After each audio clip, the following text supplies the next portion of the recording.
Tasas de interés que no están cediendo al 7%. Los precios batiendo récord en todos los Estados Unidos. Adicionalmente, el pago mensual de casa también está batiendo récord. Todos estos números los estamos tomando de Redfin, de Zillow y de distintas fuentes que nos están trayendo a nosotros qué es lo que está sucediendo en el mercado inmobiliario. Un mercado inmobiliario en el 2024 que se pensaba que iba a estar mucho más tranquilo, que iba a navegar en aguas más calmas, porque la Reserva Federal había parado de subir las tasas y iba a empezar a bajarlas y no ha sucedido. Vamos a ver qué pasa ya para este segundo semestre, pero aquí nosotros siempre en este podcast te estamos trayendo toda la actualidad de los Estados Unidos y de lo que sucede en el sector inmobiliario. Queremos que tú tengas de forma transparente y honesta toda la información que necesitas para poder tomar decisiones exitosas, ya sea que quieras comprar tu primera vivienda o que quieras invertir. Pero quédate hasta el final para que no te pierdas nada de todo lo que estamos siempre comentando con transparencia en este podcast. Como siempre, mi persona, Gabriel Peroso, estoy acompañado con mi amiga y socia Yenixe Molina, es un placer estar con ustedes el día de hoy. Jenny. Entremos en materia. Vamos a ver un poco, como siempre, lo que son tasas de interés. Hablando de tasas de interés, tenemos ahora en pantalla 7.16, una semana con muy poco movimiento, la semana que antecedía al Memorial Weekend, un weekend largo para los Estados Unidos. No hubo mucho movimiento. Básicamente se está hablando de la posibilidad de que la Reserva Federal recorte tasas, no recorte tasas. Morgan Stanley, el CEO de Morgan Stanley esta semana ya dijo, no veo un recorte de tasas. Yo en lo personal no veo tampoco un recorte de tasas. Venimos a un segundo semestre complicado porque es un segundo semestre electoral donde todo el foco va a estar puesto en la campaña electoral. Recuerda que tenemos unas elecciones presidenciales en noviembre de este año y no creo que vaya a haber ningún movimiento de la Fed que vaya a favorecer alguno de los factores. Sea cual sea el movimiento, ellos van a querer quedarse al margen de toda la contienda política y no creo que estén tomando mayores decisiones. En el sector económico sí estamos viendo que hay un poco más de endeudamiento de las familias, lo que quiere decir están subiendo los niveles de endeudamiento de la familia. Eso puede anteceder a una recesión o puede anteceder lo que llaman un aterrizaje suave, lo que se sigue resistiendo en todo caso en el tema para que estas tasas no bajen, sigue siendo la inflación, pero la inflación extrañamente, el grave problema es las tasas están muy altas y el sector vivienda sigue muy fuerte.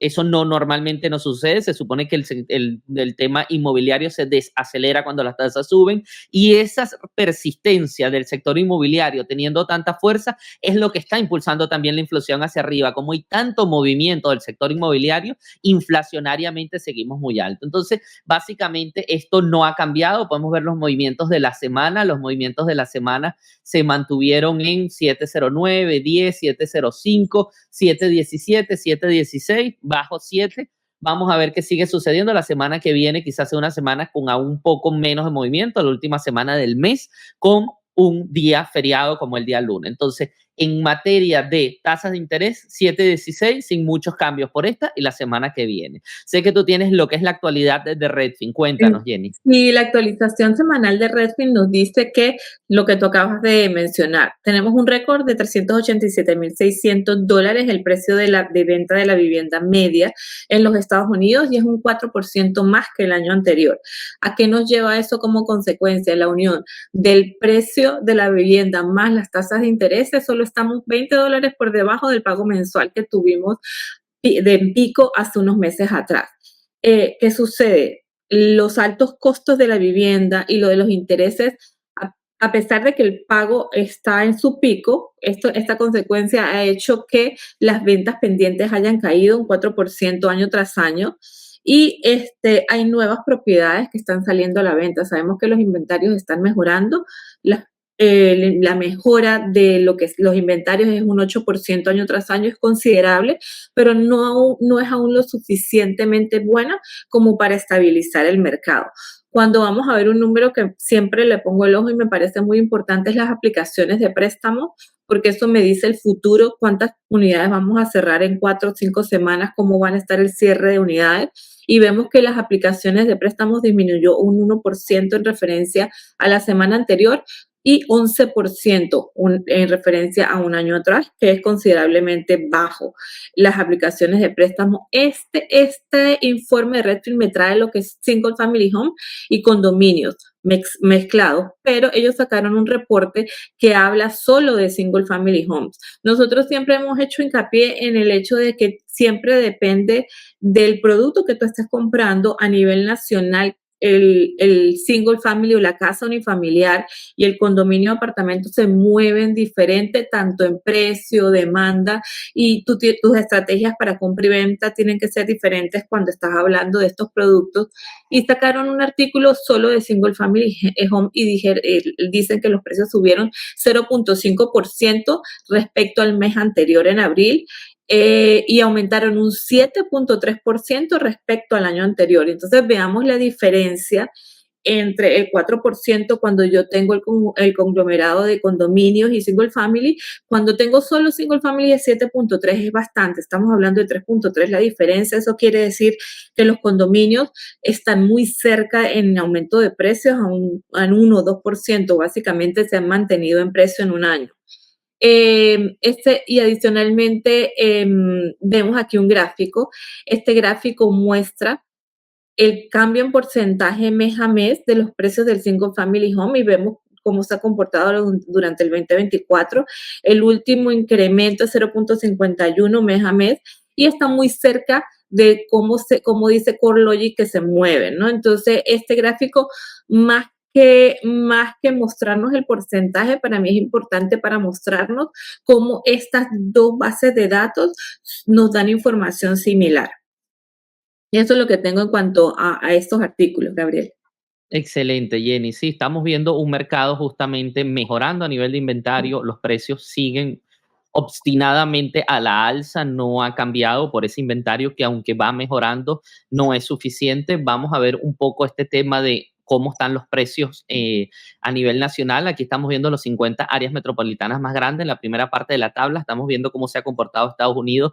Imagínense, mes a mes un 1.2%. Esto estamos hablando de que a nivel inflacionario el 33% de la inflación aproximada en este momento está al nivel del 3,5% y aquí están subiendo los precios de la vivienda un 1.2 en un solo mes en promedio en los Estados Unidos, o sea, mucho más alto de lo que sería un aumento solo inflacionario. Luego tenemos el year to date, un 2.2 de lo que va del 2024, el year over year, o sea, hace un año a hoy, 4.4, desde el pico del 2022, un 1.3, y aquí vemos desde 2020 un 43%. Eso a nivel de Estados Unidos. Sin embargo, vemos las áreas metros como siguen subiendo en New York, Los Ángeles, Chicago, Dallas, Houston, Washington, Filadelfia, Miami. O sea, las principales áreas metropolitanas siguen subiendo muy consistentemente mes a mes y en el año también siguen subiendo muy consistentemente. O sea, incluso se puede hablar de que en las grandes ciudades hubo mucha migración saliendo, lo que debería haber un aumento de inventarios en estas zonas metropolitanas, y al haber aumento de inventario deberían caer los precios, y no fue así. Al final estamos viendo cómo áreas como New York, Los Ángeles, Chicago, Miami, o sea, son áreas metropolitanas muy grandes que, sobre todo New York o Los Ángeles, que pudieron haber perdido población, esto no ha influido en el nivel de precio, o sea, sigue viendo bajo inventario y por tanto los precios altos. Y aquí vemos eso cómo funciona desde el 2020, desde antes de la pandemia, en los últimos 5 años, cómo ha sido la revalorización. Básicamente aquí vemos todos los Estados Unidos en positivo. Aquí es en que empezamos a ver algunas áreas como Austin, Texas, que ha caído, no está cayendo actualmente, pero cayó respecto a los picos. Y si seguimos bajando dentro de las 50 áreas metropolitanas, aquí podemos ver que ninguna área metropolitana cayó en lo que es el month to month, o sea, de marzo a abril, y no está cayendo en lo que va de año. Ninguna de estas áreas metropolitanas está cayendo o está en negativo lo que va de año. Incluso podemos ver San José, California, con un 7.9 en lo que va del año. O sea que los precios siguen obstinadamente altos a pesar de las tasas altas, que es lo que se entiende. Tasas altas, la gente no puede comprar, menos demanda, los precios deben bajar. Esto no ha sucedido y no pareciera que vaya a suceder. Adicionalmente, aquí estamos viendo cómo escaló el precio medio de la vivienda. Jenny nos dio hace un rato el número de lo que eran condominios y single family en conjunto. Esto es solo single family, está a los récords de $434,000 aproximadamente el precio medio de una vivienda single family en los Estados Unidos, lo que está obstinadamente alto una vez más. O sea, es alrededor, el ingreso promedio de una familia son $75,000. O sea, estamos hablando de 6 veces el ingreso medio de una familia en los Estados Unidos.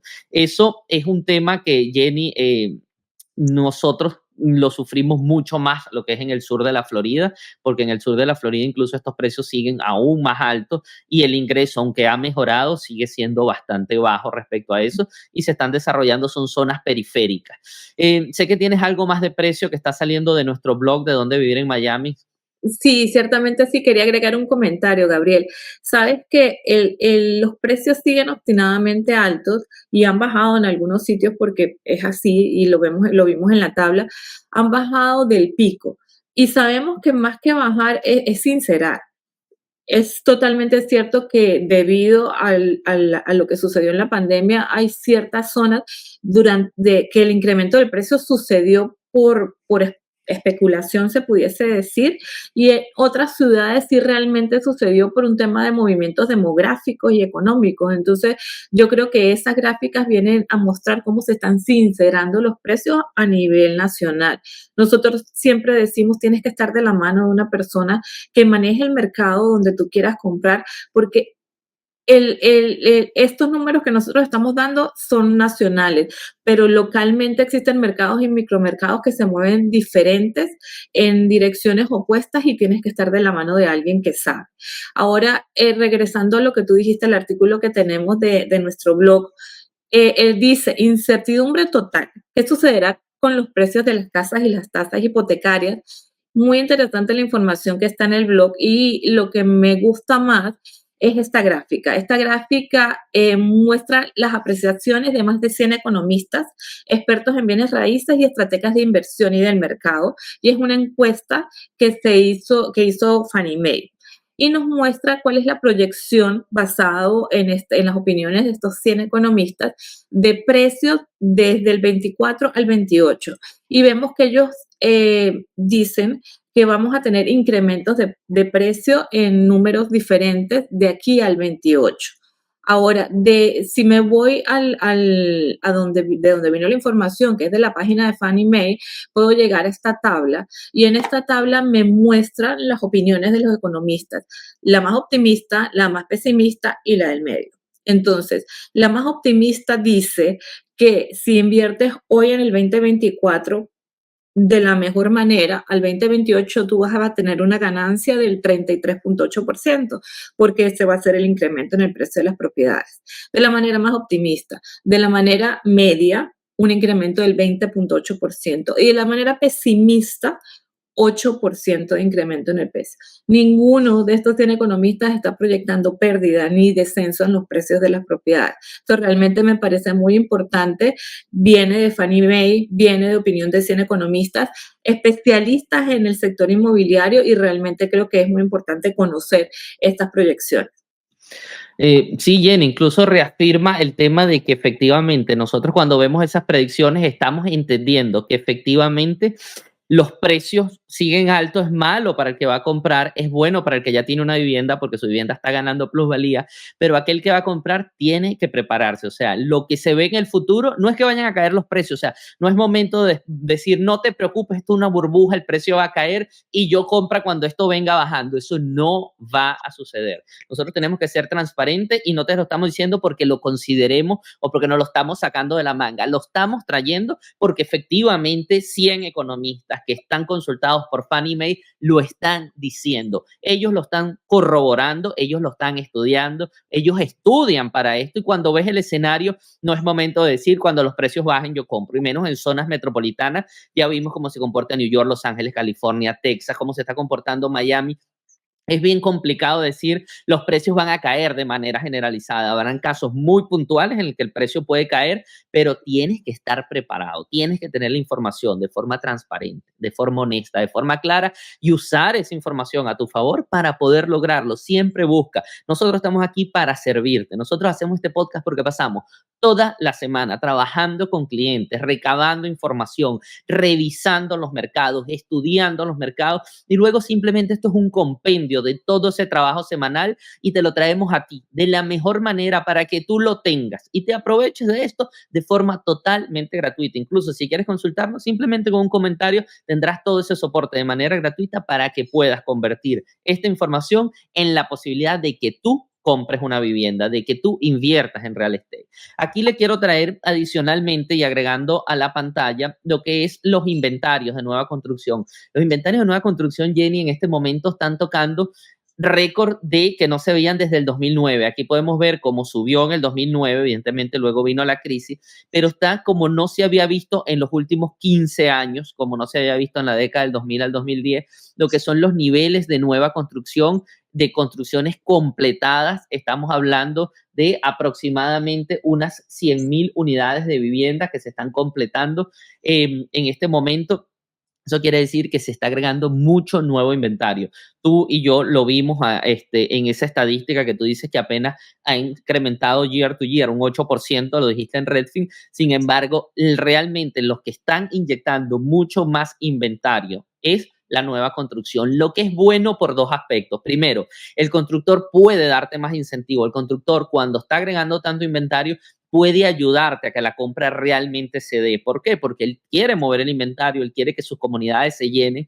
Y segundo, algo muy bueno es que se está renovando el parque de viviendas. Cuando tú estás renovando el parque de viviendas, eso previene mucho más contra desastres naturales, son viviendas que están más adaptadas, hay mayor calidad de vida, la gente viviendo en una vivienda nueva por lo general tiene mejor calidad de vida, mejor calidad de aire, mejor calidad de sueño, los materiales son más friendly que lo que pueden hacer casas de hace mucho más años, necesita menos reparaciones, por lo cual por lo general la gente vive en un estado psicológico de más tranquilidad, de que la casa va a estar renovada, de que la casa esté en buenas condiciones y eso ayuda muchísimo, Jenny, a que en general mejore la calidad de vida del estadounidense y esté mejorando en ciertas áreas metropolitanas, como sucede sobre todo en el estado de la Florida, donde hay muchísima nueva construcción y eso está ayudando a que vengan muchas personas al estado y en general ayuda a la economía. Entonces, ese aumento de inventario en lo que son casas nuevas es un cambio positivo que le está sucediendo al sector de vivienda en los Estados Unidos y esa renovación va a ser importante para dentro de los próximos 10 años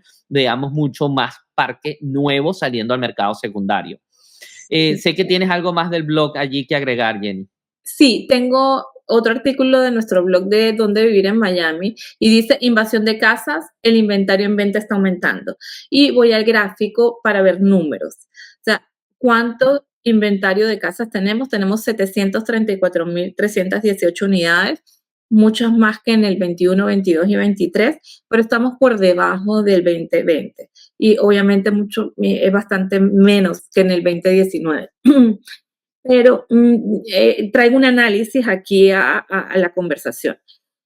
Yo viendo este número, digo, es ya suficiente para que con este número y las tasas de interés comiencen a estabilizarse los precios y a dejar de subir de la manera como están subiendo en algunas zonas. Pero también mi análisis viene, ¿será que la pandemia nos cambió? Nosotros hemos hablado mucho en que los movimientos económicos han cambiado y son difíciles de predecir ahora porque la pandemia cambió la psicología del consumidor.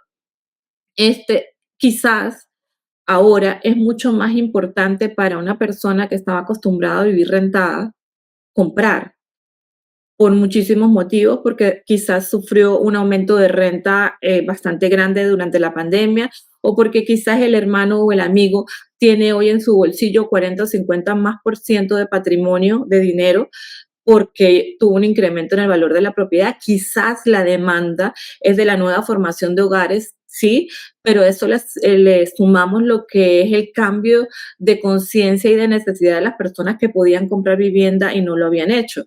El inventario está subiendo, vemos que está en 734,000, es un aumento considerable si lo comparamos con el 2022, pero aún no bajan los precios. Entonces, quizás no sé qué opinas tú, Gabriel. Jenny, es que es multifactorial, lo que está sucediendo es multifactorial, es un tema de economía, es un tema de nueva psicología post pandemia, la gente tiene otra mentalidad del consumo, la gente tiene otra mentalidad del estilo de vivienda, cambió el tema multigeneracional, hoy en día es muy común, el teletrabajo, o sea, son tantos factores que están influyendo en las casas existentes disponibles, en la cantidad de nueva construcción, en la manera en que la gente vive, en la que la manera de la gente gasta, que esta realmente ha sido una década de reacostumbrarnos a muchos cambios sociales y son cambios sociales que han afectado al sector vivienda. Y eso adicionalmente con toda una nueva economía. Incluso, Jenny, estamos viendo en lo que es la bolsa de valores de New York, la bolsa más grande del mundo, donde se maneja la mayor cantidad de activos empresariales, está batiendo récords. O sea, no se entiende cómo cuando tenemos la Reserva Federal tratando de frenar la economía, rompe récords la bolsa de valores de New York. Vemos empresas de inteligencia artificial en niveles que nunca como se habían visto, como Nvidia está como acción está más grande, ya está llegando a los niveles de Google y está llegando a los niveles de Apple como la tercera empresa más grande del mundo. Y todo esto está impulsado por lo que viene a ser la inteligencia artificial. Entonces, cuando vemos ese tipo de cosas que están sucediendo en la economía, vemos que la economía tradicional que nosotros veníamos acostumbrada y que fue lo normal entre el 2010 y el 2020, se rompe por completo. Veníamos de un periodo de demasiada calma y toda esta convulsión hace que es que tú debes estar preparado. Si tú quieres entrar en el sector de inmuebles, tú tienes que prepararte, tienes que estudiar. Hoy en día no es un tema de decir, entro, compro, voy al foreclosure, lo que era antes, tengo un amigo que consigue barato. No, no, aquí es un tema de números. Hoy en día existen muchos más números, hoy en día existe mucho más la posibilidad de que tú estudies lo que tienes que hacer y cuál es cada uno de tus movimientos. Yo creo que el sector inmobiliario se ha ido a un juego más de ajedrez en este momento, donde cada ficha es importante moverla, cada ficha es importante estudiarla y con más estadísticas que nunca, Jenny. Hoy en día tenemos herramientas de inteligencia y de predicción para todo, para renta cortas, para renta larga, para cómo funcionan los precios, cómo funciona la zona. Tenemos acceso a la cantidad de desarrollos que hay en la ciudad. O sea, es muy complejo tú tomar la decisión como era antes. No, las tasas suben, los precios bajan. Ya vimos que no, y eso nos tenemos que acostumbrar. Tenemos que ser mucho más estrategas a la hora de tomar decisiones. Por último, cuando se habla de estratega a la hora de tomar decisiones, Jenny, quiero agregar al escenario lo que perciben los americanos promedios de cuál es la mejor inversión a largo plazo. Y aquí estamos viendo esta línea verde que está arriba, es lo que tiene que ver con real estate. Real estate viene siendo desde alrededor del 2011. Vemos que en el momento de la crisis no fue la mejor inversión, evidentemente, pero después del 2011 los americanos lo han percibido como la mejor inversión a largo plazo. El 36% de ellos dicen que es la mejor inversión. Luego viene la bolsa de valores con 22%. Aquí vemos como la bolsa históricamente había estado en el segundo lugar. Con la pandemia quedó el oro porque la bolsa sufrió una caída, aquí con más desconfianza de la bolsa de valores y sigue subiendo el stock. En este momento el 22% piensa que es el stock. Luego viene lo que tiene que ver cuentas de ahorro o fondos de depósito con interés garantizado, los CDs, al 13% de las personas. Luego viene lo que tiene que ver con los bonos más desprestigiados que nunca por el nivel de deuda que tiene el mercado de los Estados Unidos y las empresas en general, 4%, y 3% tiene las criptomonedas, que las criptomonedas empiezan a competir en este ranking desde el 2022, pero muy poca gente realmente confía en las criptomonedas a largo plazo, porque la criptomoneda es demasiado volátil, es un mercado desregularizado y es muy volátil. Y aquí vemos justamente cómo 36% sigue pensando en el real estate. ¿Qué pasa? El real estate hoy en esta economía es más que nunca un juego como el de la bolsa de valores, un juego de estrategia, un juego de pensamiento, un juego de ver a 10 años. Cuando uno habla de Warren Buffett, el mayor estratega que ha habido en la historia de la bolsa de valores, siempre jugó a largo plazo. Él dice, yo no compro acciones, yo compro empresas. Y compraba empresas y veía a largo plazo. Justamente eso es lo que tú tienes que ver en este momento en el real estate, no comprar propiedades, comprar zonas, comprar números, comprar dividendos, comprar estrategias de salida. Si yo en este momento quiero comprar una inversión en real estate, tú tienes que ver qué va a pasar a 10 años, qué va a pasar a 5 años en la zona, en la propiedad, en la tendencia. Y ese hoy en día es el juego realmente del real estate. Así sea que estés comprando tu casa, así sea que estés comprando una casa de inversión. Y eso es lo que nosotros, en Dónde Vivir en Miami y en Invierte en Miami, nuestras dos marcas, aquí Eso es lo que hacemos. Cuando tú te acercas a nosotros, nosotros te vamos a dar números reales, una página web hecha para ti. Vamos a establecer esos números de salida a 5 y a 10 años. Cómo nosotros vemos el escenario, cómo vemos la zona. Vamos a analizar todas las casas que estén a la venta en una zona, la vamos a pasar por nuestro sistema y vamos a tener gráficos de cuáles son los 10 mejores factores que vamos a tomar en cuenta para que esa casa